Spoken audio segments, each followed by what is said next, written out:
had quite a large tax bill, €4 million. But you mustn't worry.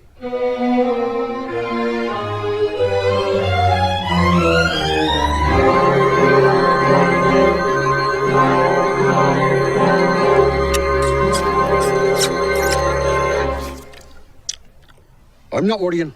It's not my problem. Your mammy's right. There's nothing to worry about. Sure, the man in the revenue office said it was probably a mistake. When did he say that? Just after you passed out. But why didn't you tell me? Well, you were passed out. God's sake, sometimes you're as useless as a knitted condom. Guys, congratulations on the film and congratulations of the success of the show. Thanks, Mike. It's a phenomenal level of success that the show has had, and I think that the film is going to have too. Did you ever really think or fathom that it would translate so well? Not just out because it's very Dublin. It's a very Dublin humour. It would seem to be. Yeah. Well, we found that, I think, as we travel with the show, like we've been with the UK, with Australia, and when you even with the books, it seems there's a Mrs. Brown everywhere you go. Yeah. Well, the books gets letters from India saying this woman lives down the road from me. From Japan, from China, So, from people. The Chinese ones, I don't know what they're saying.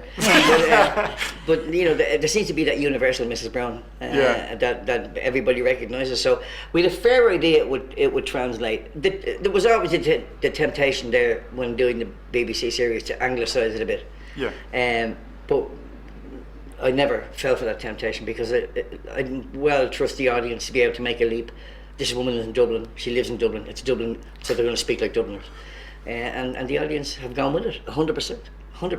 And I think the English audience like it particularly tongue-in-cheek because we get to say fuck, and they don't get to say fuck over there. So it's great, and they go, it's Irish, that's okay, they can say it, they have a way of saying it. That's them saying hello, they have a way of saying it. It's a very good observation because that's very Dublin. In England, if somebody recognised me, their way of saying hello is, excuse me, I just want to say the show is really good. Where in Dublin, it's, how are you, Baldy Bullocks? Which is, how are you, your show is really good. And do you get recognised much in the UK as well, obviously with the... She does. You would get recognised more, obviously more. But it's not just, no, he said it's me that I get recognised, but we had somebody recognise him the other evening, and they said it was because he walks the same as Mrs. Brown. That's obviously been something you've been working on part of your process. He wasn't happy with that observation. I don't usually get recognised because of the moustache. If I wore the moustache when I was doing Mrs. Brown, people would think I looked like my mother. But obviously you got to shoot the movie here, and I know you shoot Mrs. Brown, it's obviously a BBC series, you shoot it in the UK. In Glasgow, yeah. Yeah, so what was it like coming back and shooting not just in Dublin, but in, inner city, North Dublin city centre? It's great, we shot scenes in Moore Street.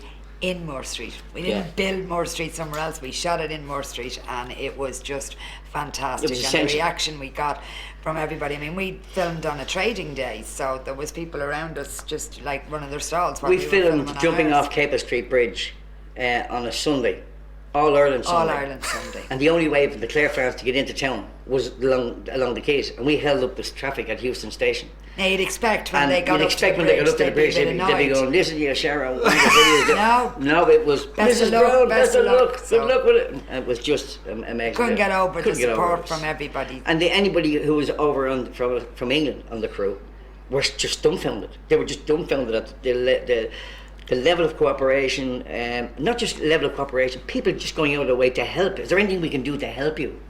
It was brilliant. It was amazing. Was there ever an urge, or maybe that you might direct this yourself? Because I know you had somebody else direct it. I know you hit the Sparrow Trap a few years ago, but he directs the show too. I know that. But were you ever like? It's funny, I remember one of the days when I wasn't shooting, and virtually every day I was shooting because Mrs. Brown was in every page. But one of the days when I wasn't shooting, we were down on the dock shooting one of the scenes, and I sat in the tent, in the director's tent, and he was up talking to the actors, and Elise, who was our continuity script supervisor, she's a lovely girl. She's also a director, but she looked around and she said to me, "Would you like to be up there?" She said, the same was on the skin. She said, "I bet you'd like to be up there on the camera." I said, "No," I said, "I'd love to be up there directing." And she said to me, "Why don't you?" And the honest answer, he's better. He's better than me. And if I want to be true to what I'm doing, you have to pick the best people for it, not just the people you'd like to do it, but the best people for it, and he's the best man for it. He's much better director than I am. And they've developed a great shorthand over the years doing the TV series, so he was the logical choice to do the movie. You directed all 23 episodes of the show, of course. Yeah, and gets it. Gets Mrs. Brown. So gets it.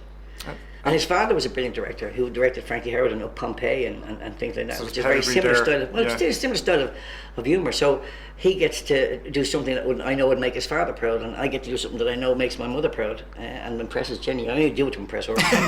And so it's a win-win. So before I let you go, I mean, the level of success that you've had over the years, because you've been knocking around the entertainment business now for a long You make time. me sound like a prostitute. I can get it done. You have to go to Hollywood for that probably, then you're actually going to probably are a prostitute. But it must be just nice to be where you are at your career now. It's the top rated show at Christmas in the UK and the BBC. You're getting to make your own movie. It must just be a really nice feeling to be where you're at right now.